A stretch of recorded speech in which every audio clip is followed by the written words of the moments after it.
नमस्कार दोस्तों, आपका स्वागत करता हूं इस YouTube channel SK coaching centre पर। दोस्तों आज हम लोग रीजनिंग के पार्ट नंबर 225 देखने वाले हैं। अगर आप लोग इससे पहले वाले पार्ट नहीं देखे होंगे तो ज़रूर जाकर देख लीजिएगा। इस पार्ट के अंदर आज हम लोग रीजनिंग के अलग अलग प्रकार के इम्पोर्टेंट प्रश्न को देखने वाले हैं, जो कि आपको आने वाले आगामी सभी परीक्षाओं के लिए काफ़ी महत्वपूर्ण होने वाला है। सभी प्रश्न को हम लोग एकदम शॉर्ट ट्रिक के साथ सॉल्व करेंगे, तो आप लोग हमारे साथ अंत तक जरूर बने रहिएगा। और सभी प्रश्न को पहले आप लोग खुद से भी ज़रूर सॉल्व करने की कोशिश कीजिएगा। अभी आपको एग्ज़ाम में कुछ इसी प्रकार के रीजनिंग के प्रश्न पूछे जाते हैं। तो चलिए हम लोग 1 नंबर क्वेश्चन की ओर चलते हैं। ये रहा क्वेश्चन नंबर 1। क्वेश्चन नंबर 1 आपको कह रहा है, नीचे दिए गए प्रश्न में संबंधित संख्या को चुनिए। संबंधित संख्या चुनने के लिए बोला जा रहा है। प्रश्न आपको कह रहा है, जिस प्रकार से 85 का संबंध 40 के साथ है, उसी प्रकार से आप लोगों से पूछा जा रहा है 77 का संबंध कौन सा संख्या के साथ होगा, जो इस वाले क्वेश्चन मार्क पे भरे जाएंगे। ये जो प्रश्न है ये आपका नंबर एनालॉजी रीजनिंग का प्रश्न है, और इस प्रकार के प्रश्न आपको सभी एग्जाम में देखने को मिलेंगे। तो पहले आप लोग खुद से ज़रूर सॉल्व करने की कोशिश कीजिएगा। सबसे पहले आप लोग यहाँ पर ये समझने की कोशिश कीजिएगा 85 से हम लोग 40 किस प्रकार से ला सकते हैं।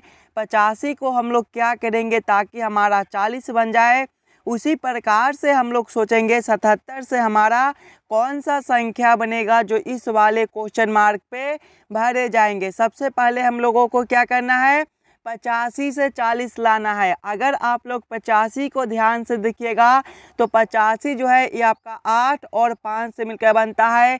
अगर हम लोग 85 के दोनों संख्याओं को आपस में गुना करते हैं, यानी कि 8 गुना 5 करते हैं, तो ये आपका 40 बनता है। देखिए 40 आपका यहाँ पर दिया गया है। उसी प्रकार से आगे आपका 77 है। 77 जो है ये आपका 7 और 7 से मिलकर बनता है। जब ये दोनों संख्याओं को आपस में गुना करेंगे, 7 गुना 7 करेंगे, तो ये आपका 49 हो जाएगा। 49 आपका ऑप्शन नंबर बी में दिया गया है, जो कि आपका सही उत्तर बनता है। इस वाले क्वेश्चन मार्क पे आपका 49 भरा जाएगा। क्लियर है। चलिए अगले प्रश्न की ओर हम लोग चलेंगे, क्वेश्चन नंबर 2 की ओर। ये रहा क्वेश्चन नंबर 2। क्वेश्चन नंबर 2 आपको कह रहा है, नीचे दिए गए प्रश्न में लुप्त संख्या ज्ञात करें। इस बार आपको लुप्त संख्या निकालने के लिए बोला जा रहा है। ये जो प्रश्न है ये आपका मिसिंग नंबर से रिलेटेड प्रश्न है। यहाँ पर आपका एक क्वेश्चन मार्क है। इस वाले क्वेश्चन मार्क पे आपका कौन सा संख्या भरा जाएगा, ये आप लोगों से पूछ रहा है। सबसे पहले आप लोग क्वेश्चन के पैटर्न को समझने की कोशिश कीजिएगा। अगर आप लोग ध्यान से देखिएगा प्रश्न को, तो आपका यहाँ पर क्वेश्चन मार्क है, यानी कि ऐसे प्रश्न को हम लोग इस प्रकार से सोच सकते हैं। ये आपका 30, 25, 45 और 35 से 27 किस प्रकार से लिखा हुआ है। 30, 60, 20 और 40 से 30 किस प्रकार से लिखा हुआ है। उसी प्रकार से हम लोग सोचेंगे 65, 25, 40 और 35 से हमारा कौन सा संख्या बनेगा, जो इस वाले क्वेश्चन मार्क पे भरे जाएंगे। सबसे पहले हम लोगों को क्या करना है, ये चारों संख्या से 27 लाना है। सभी बच्चे अपना दिमाग लगाइएगा। ये चारों संख्याओं से हम लोग 27 किस प्रकार से ला सकते हैं। अगर हम लोग सबसे पहले ये चारों संख्याओं को आपस में जोड़कर देखते हैं, तो देखिएगा 30 प्लस 25 करेंगे तो ये आपका 55 हो जाएगा। 55 प्लस 45 जो है ये आपका 100 होता है, और 100 प्लस 35 जो है ये आपका 135 होता है। लेकिन यहाँ पर देखिएगा तो 27 लिखा हुआ है। 135 से हम लोग 27 किस प्रकार से ला सकते हैं। अगर हम लोग 135 में 5 से भाग करते हैं तो ये आपका 27 बनता है। वही सेम अगर हम लोग आगे करके देखेंगे, पहले चारों संख्याओं को आपस में जोड़ेंगे। देखिए 30 प्लस 60 आपका 90 होता है। 90 प्लस 20 आपका 110 होता है। 110 प्लस 40 जो है ये आपका 150 होता है। और जब 150 में हम लोग 5 से भाग करेंगे तो ये आपका 30 हो जाएगा। देखिए 30 आपका यहाँ पर दिया गया है, यानी कि इसी प्रकार से इस वाले प्रश्न को हम लोग सॉल्व कर सकते हैं। तो वही सेम हम लोग आगे करेंगे। सबसे पहले ये चारों संख्याओं को आपस में जोड़ लेंगे। देखिएगा 65 प्लस 25 करेंगे तो ये आपका 90 हो जाएगा। 90 प्लस 40 जो है ये आपका 130 होता है। 130 प्लस 35 जो है ये आपका 165 बनता है। और जब 165 में 5 से भाग करेंगे तो देखिए 5 तिहाई 15 और 5 तिहाई 15 ये आपका 33 बनता है। 33 आपका ऑप्शन नंबर बी में दिया गया है, जो कि आपका सही उत्तर हो जाएगा। इस वाले क्वेश्चन मार्क पे आपका 33 भरा जाएगा। क्लियर है। चलिए अगले प्रश्न की ओर हम लोग चलेंगे, क्वेश्चन नंबर 3 की ओर। ये रहा क्वेश्चन नंबर 3। क्वेश्चन नंबर 3 आपको कह रहा है निम्नलिखित में से कौन सा आरेख लंबे आदमियों, काले बालों वाले आदमियों और भारतीयों के बीच का संबंध दर्शाता है। ये जो प्रश्न है ये आपका वेन आरेख, वेन डायग्राम से रिलेटेड प्रश्न है। और जब भी आपको वेन आरेख, वेन डायग्राम से रिलेटेड प्रश्न देखने को मिले तो सबसे पहले आप लोग सभी शब्दों को ध्यान से देखिएगा और समझने की कोशिश कीजिएगा कौन शब्द किसके साथ संबंधित है, किसके अंदर हम लोग किसको रख सकते हैं। ध्यान से देखिएगा तो लंबे आदमियों, काले बालों वाले आदमियों और भारतीयों, ये तीनों शब्दों में हमें सोचना है कि कौन शब्द किसके साथ संबंधित है। अगर आप लोग ध्यान से देखिएगा तो कुछ लंबे आदमी जो है उनके काले बाल भी हो सकते हैं, यानी कि सबसे पहले हम लोग लंबे आदमी को इस प्रकार से रखेंगे। और कुछ लंबे आदमी को आपके काले बाल भी होते हैं, यानी कि इसको हम लोग इस प्रकार से रख देंगे। और लंबे आदमी भारतीय, यानी कि कुछ लंबे आदमी आपके भारतीय हो सकते हैं और कुछ भारतीय के आपके काले बाल भी हो सकते हैं, यानी कि भारतीय को हम लोग इस प्रकार से रखेंगे। इसका वेन आरेख, वेन डायग्राम आपका कुछ इस प्रकार से बनेगा। इस प्रकार का वेन आरेख, वेन डायग्राम आपका ऑप्शन नंबर डी में दिया गया है, जो कि आपका सही उत्तर बनता है। चलिए अगले प्रश्न की ओर हम लोग चलेंगे, क्वेश्चन नंबर 4 की ओर। ये रहा क्वेश्चन नंबर 4। क्वेश्चन नंबर 4 आपको कह रहा है नीचे दिए गए प्रश्न में संबंधित शब्द को चुनिए। संबंधित शब्द चुनने के लिए बोला जा रहा है प्रश्न आपको कह रहा है जिस प्रकार से आँख का संबंध निकट दृष्टि के साथ है, उसी प्रकार से आप लोगों से पूछा जा रहा है दांत का संबंध कौन सा शब्द के साथ होगा, जो इस वाले क्वेश्चन मार्क पे भरे जाएंगे। एकदम आसान सा प्रश्न है। अगर आप लोग ध्यान से देखिएगा तो आँख में जो है वो निकट दृष्टि दोष होता है, उसी प्रकार से दांत में जो है वो आपका पैरिया होता है। पैरिया आपका कौन सा ऑप्शन में दिया गया है? पैरिया आपका ऑप्शन नंबर ए में दिया गया है, जो कि आपका सही उत्तर बनता है। जिस प्रकार से आँख में निकट दृष्टि दोष बीमारी होता है, उसी प्रकार से दांत में जो है वो आपका पैरिया नाम का बीमारी होता है। चलिए अगले प्रश्न की ओर हम लोग चलेंगे, क्वेश्चन नंबर 5 की ओर। ये रहा क्वेश्चन नंबर 5। क्वेश्चन नंबर 5 आपको कह रहा है नीचे दिए गए प्रश्न में विषम आकृति को पहचान करें। इस बार आपको विषम आकृति चुनने के लिए बोला जा रहा है। यहाँ पर आपका एक प्रश्न आकृति दिया हुआ है, 4 आकृति दिया गया है। ये चारों आकृति में सबसे अलग आकृति कौन सा दिया गया है, ये आप लोगों से पूछ रहा है।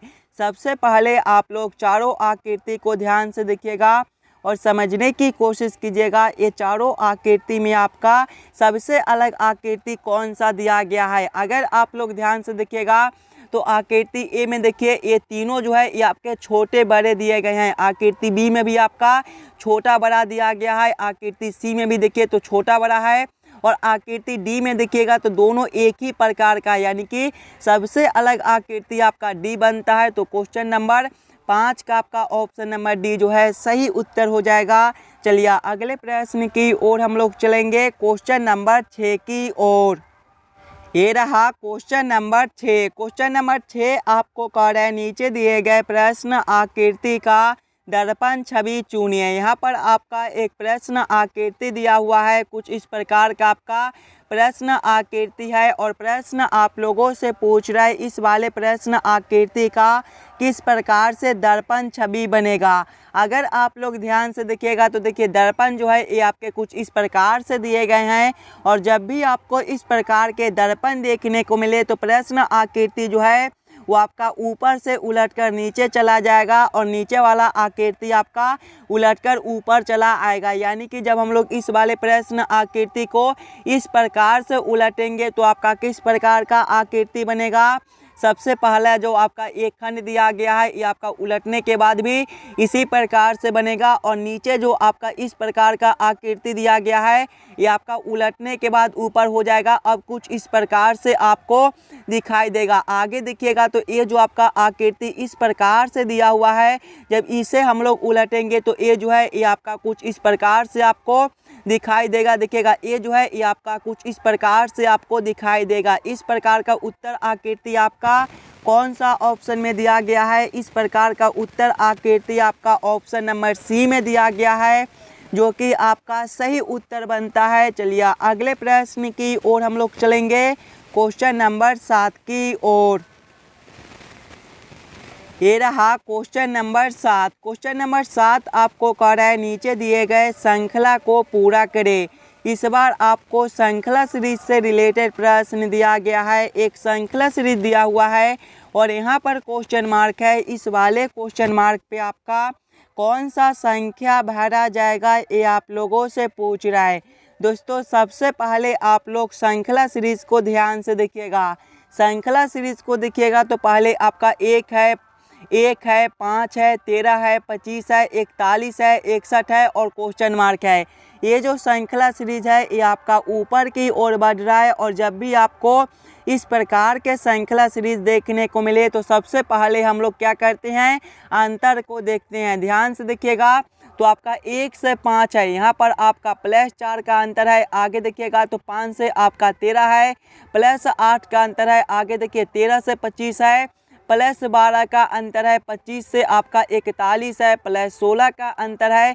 41 से 61 है, +20 का अंतर है, और आगे आपका क्वेश्चन मार्क है। ध्यान से देखिएगा अंतर को, तो +4 का है, +8 का है, +12, +16, +20, यानी कि 4 बढ़ा दिया गया है। यानी कि अगला अंतर जो है वो आपका +24 का हो जाएगा। 61 + 24 आपका कितना होता है? 61 + 24 जो है ये आपका 85 होता है। 85 आपका ऑप्शन नंबर बी में दिया गया है, जो कि आपका सही उत्तर बनता है। इस वाले क्वेश्चन मार्क पे आपका 85 भरा जाएगा। क्लियर है? चलिए अगले प्रश्न की ओर हम लोग चलेंगे, क्वेश्चन नंबर 8 की ओर।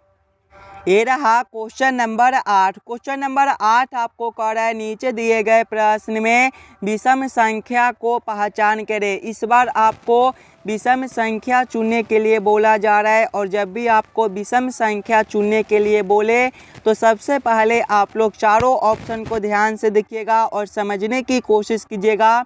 ये चारों ऑप्शन में आपका सबसे अलग ऑप्शन कौन सा दिया गया है? अगर आप लोग ध्यान से देखिएगा तो ऑप्शन ए में आपका 12 से 144 है। अगर हम लोग 12 गुना 12 करते हैं तो ये आपका 144 बनता है। ऑप्शन बी में देखिएगा 13 से आपका 256 है, 13 से आपका 156 है। 13 गुना 12 जो है ये आपका 156 होता है। ऑप्शन सी में देखिएगा तो 15 से आपका 180 है, 15 गुना 12 जो है ये आपका 180 होता है। ऑप्शन डी में देखिएगा तो 16 से आपका 176 है। जब हम लोग 16 गुना 12 करेंगे तो ये आपका 192 हो जाएगा, लेकिन यहाँ पर देखिए आपका 176 दिया गया है। सभी में देखिएगा तो गुना 12 करने पर आपका जो है ए वाला लास्ट वाला संख्या प्राप्त होता है, जबकि जब हम लोग ऑप्शन डी में गुना 12 करते हैं तो आपका 192 बनता है, और यहाँ पर आपका 176 ही दिया गया है।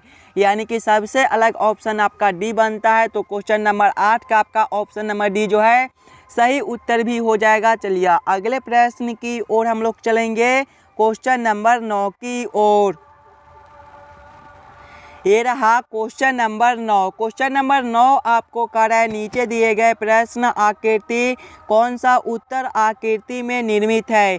यहाँ पर आपका एक प्रश्न आकृति दिया हुआ है, कुछ इस प्रकार का आपका प्रश्न आकृति है, और प्रश्न आप लोगों से पूछ रहा है इस प्रकार के प्रश्न आकृति कौन सा उत्तर आकृति में दिया गया है। एकदम आसान सा प्रश्न है, थोड़ा सा दिमाग लगाइएगा तो इस वाले प्रश्न को आप लोग एकदम आसानी के साथ सॉल्व कर पाइएगा। ध्यान से देखिएगा तो इस प्रकार के जो प्रश्न आकृति है वो आपके ऑप्शन नंबर बी में बनती हैं। पहले आपका इस लाइन है, उसके बाद आपका इस प्रकार का एक लाइन है, और उसके बाद देखिए नीचे आपका कुछ इस प्रकार का एक लाइन दिया हुआ है। यानी कि ये जो प्रश्न आकृति है वो आपका ऑप्शन नंबर बी में दिया गया है। तो क्वेश्चन नंबर 9 का आपका ऑप्शन नंबर बी जो है सही उत्तर हो जाएगा। चलिए अगले प्रश्न की ओर हम लोग चलेंगे, क्वेश्चन नंबर 10 की ओर। दोस्तों ये रहा क्वेश्चन नंबर 10 और ये जो प्रश्न है ये आपके होमवर्क के तौर पे छोड़े जाते हैं। इस वाले प्रश्न को आप लोग खुद से ज़रूर सॉल्व कीजिएगा और आप लोग हमें ज़रूर कमेंट करके बतलाइएगा कि आज के 10 प्रश्न में से आप लोग कितने प्रश्न को खुद से सॉल्व किए हो। अगर आपको किसी भी प्रश्न में कहीं पर भी कोई दिक्कत हो तो हमें वो भी कमेंट करके बतला दीजिएगा। चलिए हम लोग मिलते हैं आपसे अगले वीडियो में। धन्यवाद।